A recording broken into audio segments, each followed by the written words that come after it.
Okay, I want to tell you about our next caller. I'm not going to have time to get started in this segment. It's Ben from Westerville, Ohio, and he's got a really, really great question for me about immigration. But I don't want to get started with him here and say, by the way, Ben, 30 seconds in, can you hang on? We got to have a break. So we'll just delay Ben until the beginning of the next segment.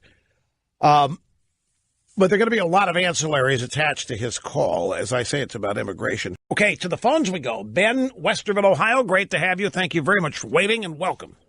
Oh, thank you, Rush. It's great to talk to you. Looking for a little clarification. Okay. You've said on numerous occasions that no immigration took place between, I don't have the exact dates, but basically it was World War II and 1950-something, I think. My mother immigrated during that period of time, as did my grandparents and as did all my aunts and uncles, and they weren't the only ones on the boat going through Ellis Island, so I'm looking for a little clarification. Here's the clarification.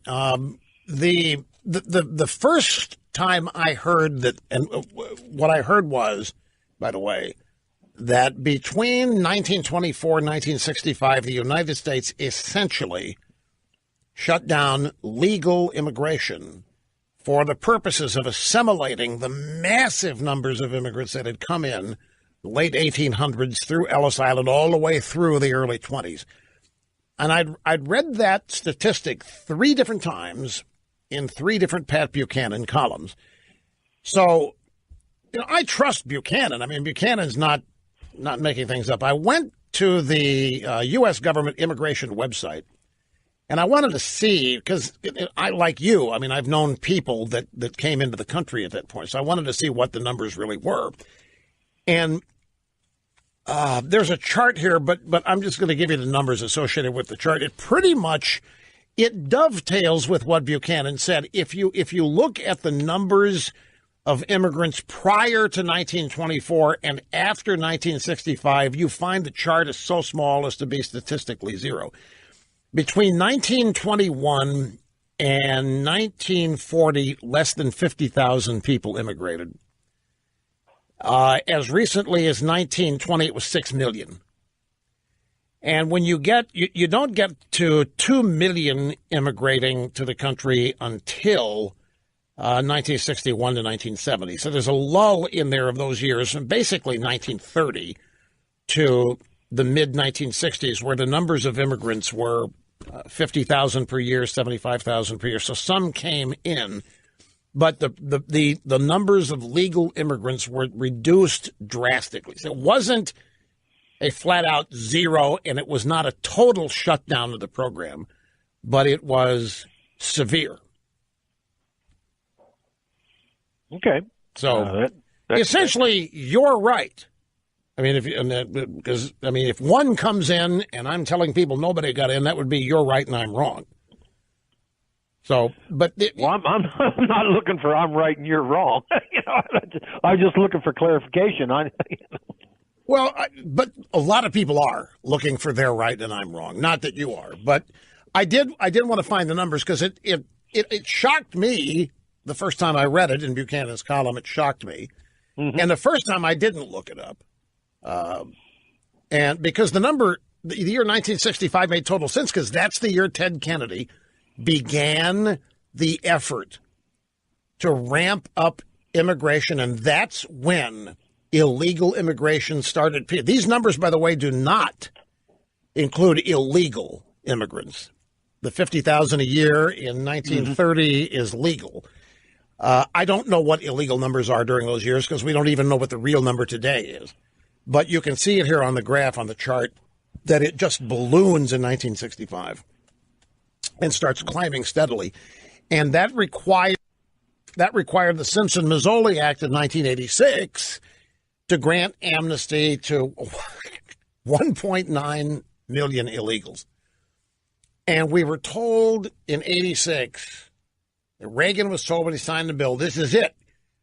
We grant these people amnesty, and we're going to shut down the border, and this illegal stuff's going to stop. And it was a flat-out lie, as now everybody knows.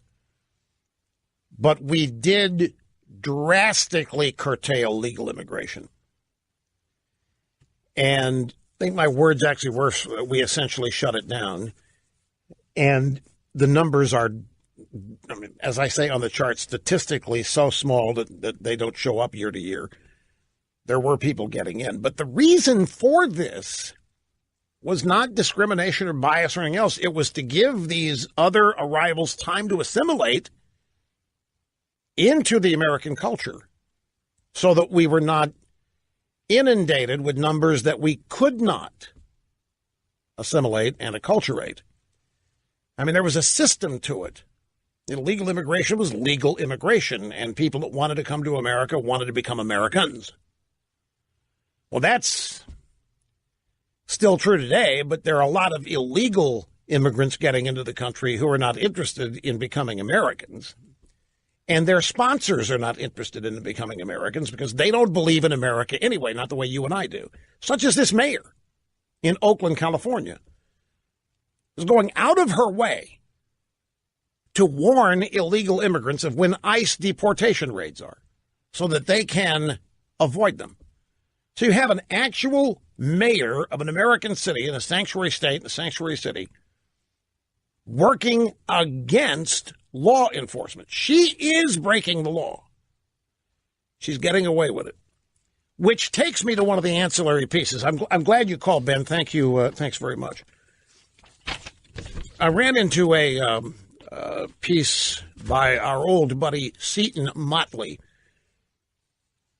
published yesterday afternoon. I found it when I got home from work, and it's nothing that we haven't said before, but it's really laid out well here. The headline is, "We believe the Constitution applies exclusively to Americans and America." And it doesn't. In fact, it may just be the exact opposite. We have a ginormous problem with big government proponents trying to take away the constitutional rights of citizens while bestowing them on non-citizens. We currently are suffering a refreshed attempt by the left to substantially damage the Second Amendment right to keep and bear arms. All the while, the left continues pretending 20-plus million illegal aliens have the full panoply of constitutional protections. Isn't it amazing that people here illegally are automatically granted every constitutional right that exists when they're not entitled to them? They're not citizens. The Constitution does not apply to every human being in the world. But yet the left is attempting to grant constitutional rights to non-citizens every day while trying to curtail constitutional rights of citizens. And not just in the area of the Second Amendment. And that is the rub. That is one of the primary reasons so many people are ticked off about illegal immigration, in addition to the other justifiable reasons that people are mad about.